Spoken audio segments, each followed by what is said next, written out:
Doa kita, doa kami, kerinduan kami untuk bisa beribadah dengan Bapak Ibu.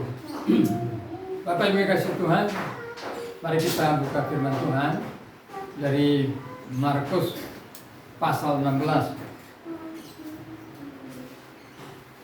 Markus pasal 16.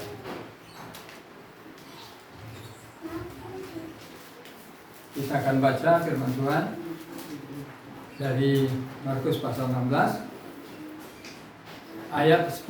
Kita baca dulu ayat 10 saja, baru kita berdoa, nanti kita mendengarkan penjelasan. Markus pasal 16 ayat 10. Kita baca sama-sama, 1, 2, 3. Lalu perempuan itu pergi memberitahukan kepada mereka yang selalu mengiringi Yesus dan yang pada waktu itu sedang berkabung dan menangis. Mari kita berdoa. Tuhan Yesus, kami bersyukur bahwa Engkau adalah Tuhan yang telah mati bagi penebusan dosa-dosa kami, agar kami boleh diampuni dosa kami di hadapan Allah, kami dibebaskan dari murka Allah, dan kami beroleh hidup yang kekal. Kami bersyukur bahwa Engkau bukan hanya mati bagi penebusan dosa kami, pada hari yang ketiga Engkau telah bangkit dan hidup untuk memberi hidup yang baru kepada kami, sehingga kami boleh memiliki hidup yang penuh sukacita, penuh dengan kegembiraan, penuh dengan pengharapan. Oleh karena itu ya Tuhan, sesudah kami menyanyi memuji Tuhan, mendengarkan kesaksian dan berdoa, bahkan melakukan firman Tuhan, memperingati peristiwa penyaliban-Mu melalui perjamuan Tuhan, biarlah Engkau berbicara kepada kami pada pagi hari ini.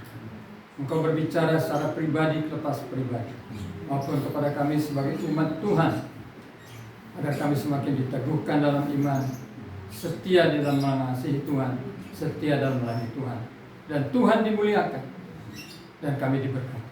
Kau tolong hamba-Mu, berikan hikmat, marifat, pengurapan Roh Kudus, agar firman-Mu diberitakan di dalam kebenaran firman, dan Roh Kudus meneguhkannya. Di dalam nama Tuhan Yesus, amin. Bapak Ibu yang kasih Tuhan, di dalam ayat 10 bagian terakhir itu dikatakan seperti ini. Dan yang pada waktu itu sedang berkabung dan menangis. Siapa yang berkabung dan menangis ini? Lalu perempuan itu pergi memberitahukannya kepada mereka yang selalu mengiringi Yesus, dan yang pada waktu itu sedang berkabung dan menangis. Perempuan itu menuju kepada siapa? Maria Magdalena. Maria Magdalena yang mendapatkan penyataan Tuhan bahwa dia sudah bangkit dan hidup. Dia diberi perintah oleh Tuhan Yesus untuk pergi menemui para rasul, Bapak Ibu. Dan ketika dia menemui para rasul itu, dikatakan dalam ayat ini, waktu itu mereka sedang berkabung dan menangis. Pernah nggak bayangkan para rasul berkabung dan menangis? Pernah memikirkan nggak tuh bahwa para rasul bisa berkabung dan menangis? Dalam pikiran kita, gambaran kita, kalau itu adalah rasul, pastilah mereka dalam situasi apapun tetap tabah, tetap kuat, ya kan? Tetapi di sini firman Tuhan berkata, mereka berkabung dan menangis. Mereka berkabung dan menangis atas peristiwa apa? Peristiwa Yesus disalibkan. Pertanyaannya adalah, mengapa para rasul ini harus berkabung, bersedih, menangis, meratap karena kematian Tuhan Yesus ini? Saya kira yang pertama alasannya karena mereka mengasihi Tuhan, mereka mencintai Tuhan, ya kan? Jadi karena mereka mengasihi Tuhan, mencintai Tuhan itu, begitu mereka tahu Yesus itu disalibkan, ya jelas mereka sedih. Siapapun kita, kalau ada anggota keluarga kita, orang yang kita kasihi, dianiaya, menderita, kemudian mengalami kematian, pasti kita berkabung. Tetapi alasan yang kedua adalah, kalau kita baca dalam kisah para rasul, karena mereka kecewa atas kematian Tuhan Yesus. Mereka kecewa melihat Tuhan yang mereka ikuti selama 3,5 tahun itu sepertinya tidak berdaya, sepertinya kalah. Padahal mereka punya pikiran, Tuhan Yesus yang mereka ikuti ini adalah seorang yang akan membawa kebebasan kepada mereka, merdeka dari penjajahan Romawi, menjadi orang yang akan membangun kerajaan Daud dan membuat mereka menjadi orang-orang yang terhormat di dalam kerajaan Tuhan Yesus. Bapak Ibu, para rasul ini punya pikiran bahwa Yesus akan menjadi raja. Dia adalah anak Daud. Dia akan membangun kerajaan Daud secara jasmani. Dia akan membebaskan umat Allah Israel dari penjajahan Romawi. Dan mereka akan menjadi menteri-menteri. Itu pikiran mereka di dalam mengikut Tuhan. Mereka tinggalkan ayah ibunya. Mereka tinggalkan pekerjaannya. Mereka ikut Tuhan setiap hari. Mereka kagum melihat Tuhan Yesus mengajar, ajarannya begitu baik. Mereka kagum melihat Tuhan Yesus melakukan mujizat-mujizat. Yang buta bisa melihat, yang lumpuh bisa berjalan, yang sakit kusta tahir sembuh. Bahkan orang mati dibangkitkan oleh Tuhan Yesus. Mereka berpikir inilah juru selamat itu. Waktu Tuhan Yesus melakukan mujizat, memberi makan 5.000 orang laki-laki, belum dihitung perempuan dan anak-anak, dengan melipat gandakan 5 roti dan 2 ikan, orang banyak itu sesudah kenyang berkata apa? Ayo kita jadikan dia raja. Mereka bilang ini raja yang kita butuhkan, ini tuh pemimpin yang kita butuhkan, yaitu pemimpin yang bisa memberi makan kenyang. Betul enggak? Kalau kampanye nanti kan begitu berbunyinya kan. Kalau saya terpilih, saya akan jadi bikin rakyat Indonesia sejahtera. Jadi mereka punya pikiran seperti itu. Tapi yang terjadi apa? Yesus yang mereka pikirkan akan menjadi juru selamat dari dunia politik Romawi, dari situasi dan keadaannya bangsa Israel yang terjajah. Sekarang melihat Yesus mati. Oh Bapak Ibu kasih Tuhan, kecewa besar, kecewa berat, sehingga mereka berkabung dan menangis. Tapi kalau kita mau jujur, bukan hanya para rasul mengalami keadaan seperti itu. Ada sebagian orang yang mengaku percaya Yesus juga mengalami seperti itu. Mereka mau ikut Tuhan Yesus dengan pikiran, nanti kalau saya ikut Tuhan Yesus, saya akan disembuhkan penyakit saya. Enggak sembuh, sakit. Kalau dari seperti kesaksian Pak Arsono tadi, ibu mengalami mujizat kesembuhan, semuanya akan tidak pernah kecewa. Saya percaya mujizat Bapak Ibu. Saya punya pengalaman yang banyak tentang kesembuhan dalam diri saya, bukan orang lain, saya sendiri. Saya pernah divonis usus saya itu sudah kanker. Menurut dokternya itu sudah semua lambung saya itu sudah dipenuhi oleh kanker. Saya berat badan saya lebih kurus daripada ini. Itu tahun 2005. Tapi oleh pertolongan Tuhan, kemurahan Tuhan, saya sembuh. Tetapi ada banyak orang lain tidak mengalami mujizat. Dan mereka mulai kecewa. Ada orang yang rajin kasih persembahan kepada Tuhan, rajin memberi perpuluhan kepada Tuhan, bahkan tanahnya pun diberikan kepada Tuhan, dengan harapan nanti Tuhan akan balas dengan berlipat kali ganda. Yang terjadi tidak seperti itu. Malah yang rajin kasih perpuluhan kena tipu, dia kecewa, dia sedih. Bapak Ibu yang kasih Tuhan, ketika kita punya pikiran seperti para rasul, kalau saya ikut Tuhan, saya akan bisa menjadi menteri, saya akan bisa menjadi orang yang terhormat, karena Yesus ini akan membuat sebuah kerajaan Daud, kita akan kecewa. Yang ketiga adalah karena mereka tidak percaya kepada apa yang dikatakan Tuhan Yesus seketika dia belum disalibkan. Mari perhatikan Bapak Ibu, di dalam ayat 2 firman Tuhan berkata bahwa Tuhan Yesus ayat 11 kita baca sama-sama. Mari kita baca sama-sama. 1, 2, 3.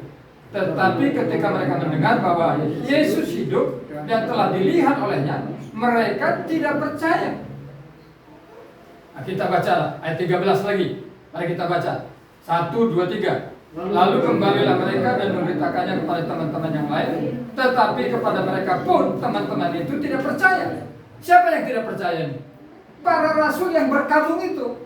Jadi berkabung terus, nangis terus, tidak percaya. Perempuan ini berkata, Maria Magdalena berkata, Yesus Tuhan kita itu sekarang sudah bangkit. Dia yang telah mati disalibkan itu, yang sudah dikuburkan, dia sudah bangkit dan hidup.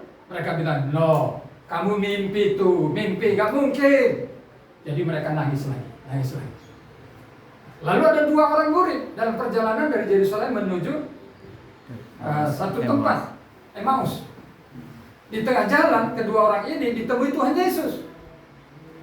Nah, lalu sudah selesai perjalanan, mereka melakukan perjamuan dipimpin Tuhan Yesus. Mereka ngerti, oh ini Tuhan kita. Mereka balik ke Yerusalem. Dengan semangat, dengan gembira mereka berkata kepada para rasul ini, Tuhan kita betul-betul bangkit loh. Dia sudah hidup loh. Tapi mereka bilang apa? Kami tidak percaya.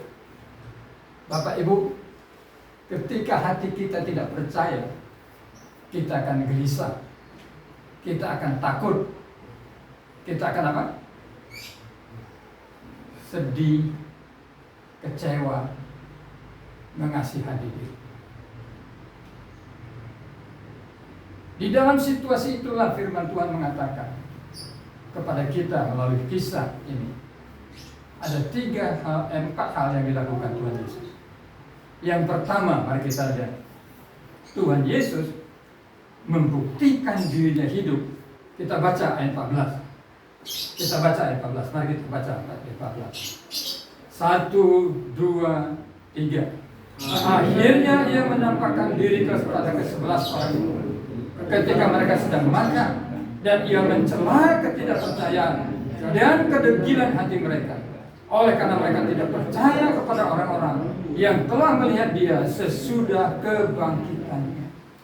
Bapak Ibu yang dikasihi Tuhan, ketika Tuhan Yesus berkata kepada Maria Magdalena, pergilah kepada murid-muridku, beritahukan aku sudah bangkit, aku akan mendahului kalian ke Galilea. Mereka berkata, murid-murid berkata, rasul berkata, tidak percaya. Lalu ketika Tuhan Yesus menyatakan diri bahwa dia sudah bangkit dan hidup kepada kedua murid yang dalam perjalanan ke Emmaus, lalu mereka pergi memberitahukan kepada para rasul. Para rasul berkata, kami tidak percaya. Akhirnya, maksudnya ini akhirnya apa? Karena berita bahwa Yesus bangkit oleh Maria tidak dipercayai, berita bahwa Yesus sudah bangkit disampaikan oleh 2 murid tidak dipercayai, maka sekarang yang bertindak siapa? Yesus sendiri datang kepada ke-11 murid ini. Sehingga dikatakan seperti ini. Akhirnya ia menampakkan diri kepada ke-11 orang itu ketika mereka sedang makan, dan ia mencela ketidakpercayaan dan kedegilan hati mereka, oleh karena mereka tidak percaya pada orang-orang yang telah melihat dia sesudah kebangkitan. Ini sebuah penghiburan yang luar biasa. Inilah sifat Tuhan yang kita. Ketika kita berada dalam keraguan, ketika kita berada dalam kebingungan, ketika kita merasa bahwa apakah ini bisa dipercayai atau tidak, Tuhan tidak tinggal diam. Dia datang menghibur kita. Dia datang membuktikan dia bisa dipercaya. Ratapan pasal 3 yang dibacakan oleh Pak Beni tadi, di mana Yeremia berkata, kalau dia melihat keadaannya tidak ada yang baik, kalau dia melihat keadaannya dia akan bisa putus asa. Karena itu dia berkata, inilah yang kuperhatikan, bahwa kasih setia Allah selalu baru setiap hari.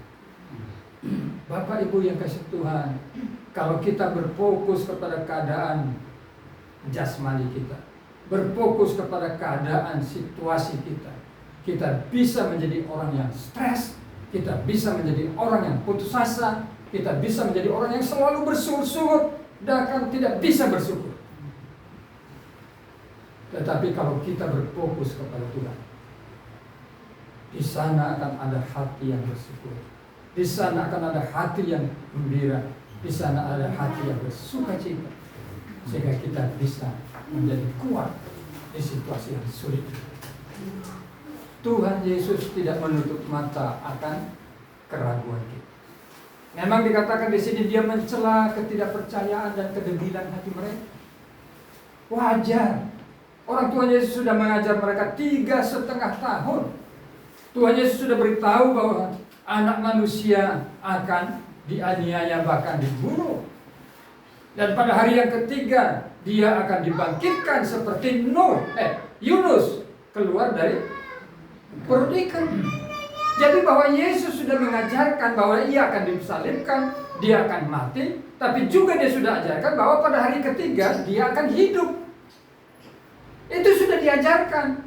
Nah sekarang ketika firman Tuhan itu digenapi, mereka bilang mereka tidak percaya, mereka ragu. Tetapi walaupun begitu, Tuhan tetap datang. Tuhan membuktikan bahwa dia betul-betul hidup. Thomas, murid yang selalu berkata, kalau tidak kulihat buktinya, aku tidak percaya. Dan Tuhan Yesus datang kepada Thomas dan berkata, Thomas, ini aku. Ambil jarimu, masukkan kepada lubang bekas paku yang ada di telapak tangan. Thomas bersujud dan berkata, ya Tuhanku. Lalu Tuhan Yesus berkata apa? Berbahagialah orang yang percaya walau tidak melihat. Mari percaya Tuhan. Mungkin situasinya sekarang mustahil, tapi percayalah kepada Tuhan. Bapak Ibu yang dikasihi Tuhan, dalam pelayanan kita mari kita percaya. Gereja ini bisa lebih banyak jiwanya. Gereja ini bisa lebih diberkati Tuhan. Walaupun sekarang kita belum melihat, tapi mari memiliki mimpi seperti Bapak Abraham. Ketika dia dijanjikan Tuhan akan menjadi bapa bagi semua bangsa, banyak bangsa. Situasinya berbeda dengan janji Tuhan. Dia sudah berumur 100 tahun, tubuhnya sudah lemah. Istrinya Sarah adalah gadis yang mandul sejak mudanya, dan sekarang sudah tua, rahimnya tertutup. Dengan kata lain, dia sadar kalau lihat tubuhnya, mustahil dia punya anak. Lihat istrinya, mustahil bisa melahirkan. Tetapi dalam keadaan yang mustahil itu, dia tetap percaya bahwa Allah yang berjanji adalah Allah yang sanggup melakukan janjinya. Dan Tuhan berkenan kepadanya. Umur 100 tahun, Ishak lahir dari istrinya Sarah yang berusia 90 tahun. Bapak Ibu, jangan ragu akan janji Tuhan. Miliki kepercayaan yang teguh, miliki keyakinan yang teguh bahwa apa yang dijanjikan Tuhan akan digenapi pada waktunya. Amin. Bukan waktu kita, waktu Tuhan. Mari kita miliki. Bapak Ibu, itu yang pertama. Tuhan ingin kita memiliki keyakinan yang kokoh kepada Dia. Karena itu Dia buktikan Dia bangkit, Dia buktikan Dia hidup, Dia buktikan bahwa apa yang dikatakannya, difirmankannya adalah ya dan amin. Yang kedua, mari kita baca di dalam ayat yang ke-15. Kita baca sama-sama ayat 15 dan 16. 1, 2, 3. Lalu Ia berkata kepada mereka, pergilah ke seluruh dunia, beritakanlah Injil kepada segala makhluk. Siapa yang percaya dan dibaptis akan diselamatkan, tetapi siapa yang tidak percaya akan dihukum. Yang pertama, Tuhan meneguhkan iman para rasul dengan cara menampakkan diri kepada mereka, membuktikan dirinya bahwa Dia sungguh-sungguh hidup karena Dia sangat mengasihi para rasul itu. Sama seperti kita. Kita dikasihi oleh Tuhan dengan segenap hatinya. Dia hadir dalam hidup kita. Dia tidak biarkan kita dalam keraguan. Dia membuat kita tetap percaya. Tapi yang kedua, Dia memberikan kepada kita sebuah tugas yang sangat mulia, Bapak Ibu. Tuhan memberikan kepada kita sebuah kepercayaan yang sangat mulia. Ketika ada banjir di Pulau Timor, ada satu gambar yang viral yaitu istri seorang bupati, bersama dengan beberapa ibu-ibu dengan menyeberangi sungai yang lagi banjir dan menjunjung barang-barang bantuan. Itu istri bupati. Mereka bilang istri bupati itu berani memperjuangkan mempertaruhkan keselamatannya untuk membawa makanan kepada satu masyarakat desa yang ada di seberang sungai yang tidak bisa didatangi dengan alat transportasi kecuali jalan, menyeberang dengan jalan. Wah, dia dipuji. Bapak Ibu, kalau ada tetangga kita kesulitan keuangan, kita mampu, itu baik gak kalau kita bantu? Baik kan kalau kita mampu. Bahkan kita tidak mampu pun kita baik sekali kalau kita bantu dia dengan berkorban. Di dalam masalah bencana, pemerintah punya yang namanya Badan SAR, Badan untuk Penyelamatan ketika masyarakat mengalami bencana banjir atau bencana longsor atau bencana tsunami. Pemadam kebakaran itu adalah sebuah kelompok orang-orang yang akan menolong masyarakat yang mengalami kebakaran rumah. Mereka mempertaruhkan nyawa. Di luar negeri, di Amerika, pemadam kebakaran itu sangat dihormati. Karena mereka memang dapat gaji, tetapi untuk pekerjaan itu mereka mempertaruhkan nyawa. Jadi mereka dihargai karena memiliki sebuah pekerjaan tentang kemuliaan, menolong orang. Jadi dokter itu juga disebut profesi yang mulia. Karena apa? Menolong orang sakit. Orang sakit diberi resep obat jadi sembuh. Orang sakit dioperasi jadi sembuh. Dihargai luar biasa. Nah, sekarang saya mau tanya, ketika orang perutnya kenyang, suatu saat dia mati tidak? Mati. Kalau dia tidak di dalam Yesus, dia kemana? Menurut firman Tuhan, ke dalam maut. Itu artinya neraka. Ketika seseorang badannya tegap, sehat, tidak ada penyakit, suatu waktu dia mati tidak? Mati. Kalau dia tidak di dalam Yesus, dia kemana? Maut. Kemana? Maut. Ketika seseorang itu kaya luar biasa, rumahnya banyak, mobilnya banyak, pesawatnya banyak, istrinya banyak, suatu saat dia mati, tidak di dalam Yesus, dia kemana? Maut. Maut. Berarti sehebat apapun orang di dunia ini, baik secara jasmaninya sehat, secara ekonominya kaya, kedudukannya tinggi, dia akan mati. Kalau tidak dalam Yesus, dia akan masuk neraka. Kasihan nggak pada orang seperti itu? Apa yang Bapak Ibu lakukan bisa kita lakukan kalau gitu? Apa yang bisa kita lakukan? Mereka lebih kaya dari kita, mereka lebih pandai dari kita. Firman Tuhan ini berkata apa? Beritakan Injil. Injil itu bicara tentang penyelamatan Allah terhadap manusia yang berdosa. Ini yang membuat gereja itu hadir di dunia ini. Gereja itu hadir bukan untuk menolong orang secara ekonominya, secara jasmaninya, secara kedudukannya. Itu juga perlu, tetapi itu bukan tujuan utamanya. Tujuan utamanya adalah Tuhan mendirikan gerejanya di dunia ini supaya gereja itu menjadi tim rescue, tim penyelamat terhadap jiwa-jiwa yang berdosa, yang upahnya adalah maut. Bapak Ibu yang kasih Tuhan, saya mau tanya, kenapa sih mau ikut Tuhan Yesus? Kalau mau ditanya seperti itu, bisa jawab nggak? Kenapa ikut Tuhan Yesus? Supaya mengalami mujizat? Kenapa kita tidak pergi ke dokter saja? Kenapa kita tidak pergi ke dukun saja? Dukun juga bisa. Kalau supaya saya diberkati, ke Gunung Kawi juga bisa. Kenapa kita ke gereja? Kenapa kita mengalami diskriminasi? Tadi Pak Harsono berkata mereka tinggal di sebuah desa yang sepertinya membuat mereka seperti orang asing. Alasannya cuma satu. Saya ikut Yesus karena saya tahu di dalam Dia saya mengalami keselamatan.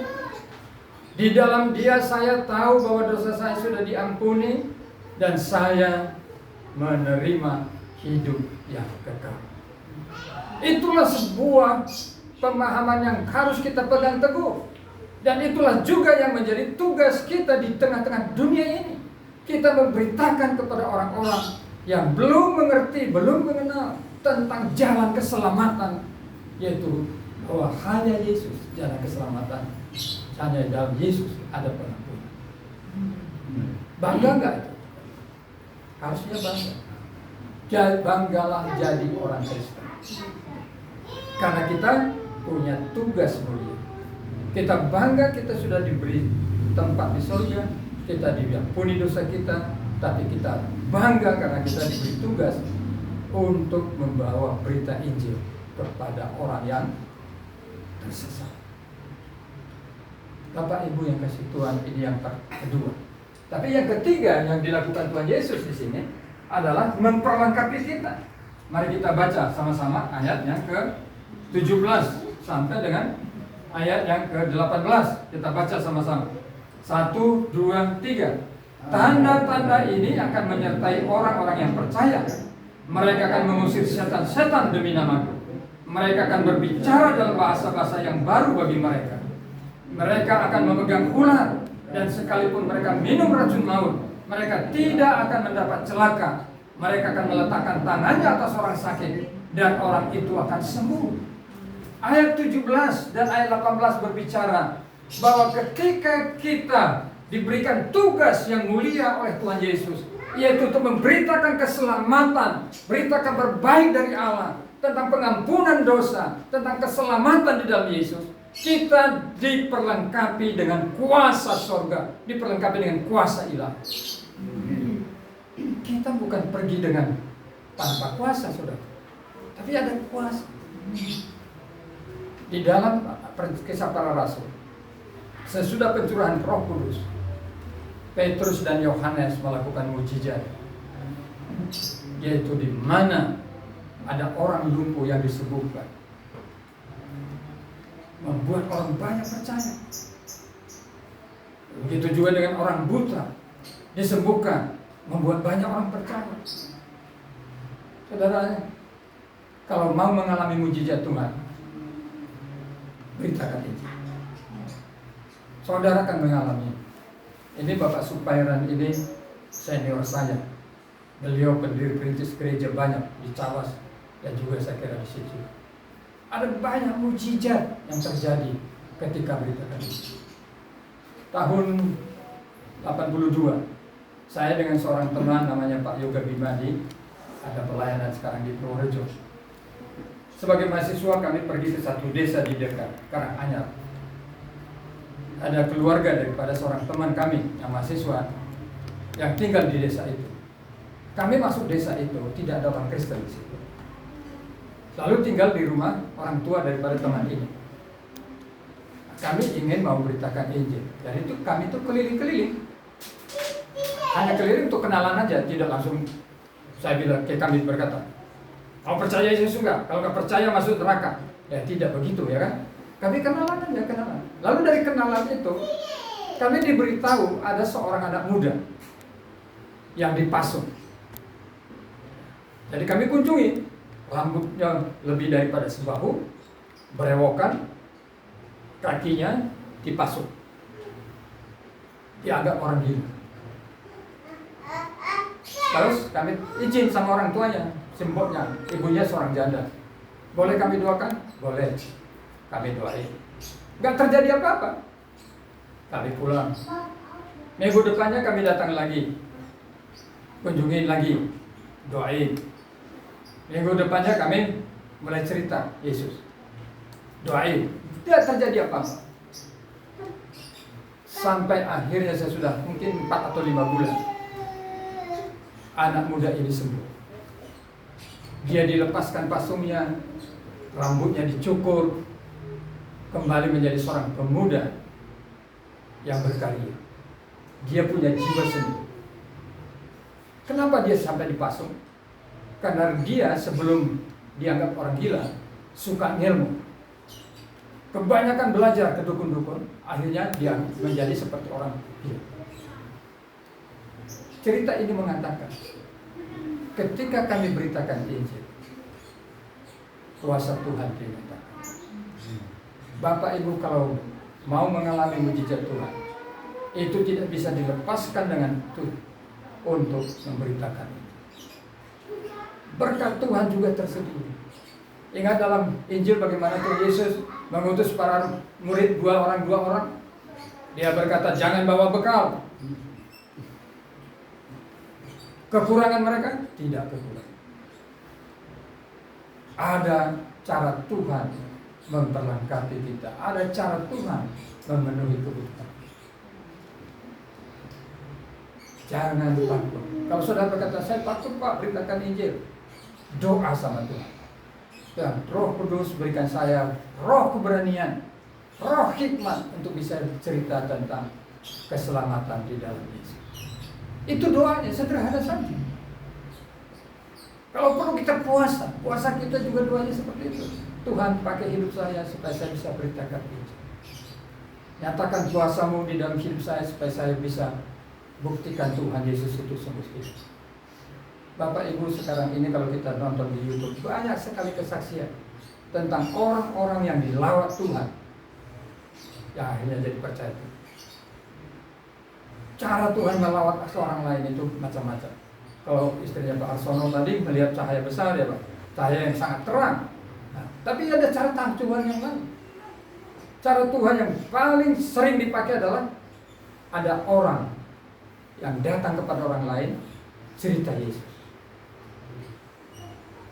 Cara yang paling banyak dipakai Tuhan adalah Tuhan pakai orang percaya cerita tentang Yesus, orang itu percaya. Ada kuasa di sana, ada mujizat di sana. Yang keempat, Bapak Ibu, kalau pertama Tuhan Yesus datang membuktikan dia hidup untuk meneguhkan iman percaya para rasul. Yang kedua, Tuhan Yesus memberikan sebuah tugas yang mulia, yaitu berita keselamatan dari Allah kepada manusia berdosa. Yang ketiga, dia beri perlengkapan. Maka yang keempat, mari kita baca sama-sama ayat 19 sampai 20. Kita baca sama-sama. 1, 2, 3. Sesudah Tuhan Yesus berbicara dengan demikian kepada mereka, terangkatlah ia ke surga lalu duduk di sebelah kanan Allah. Mereka pun pergilah memberitakan Injil ke sekitar penjara, dan Tuhan turut bekerja dan meneguhkan firman itu dengan tanda-tanda yang menyertai. Indah sekali.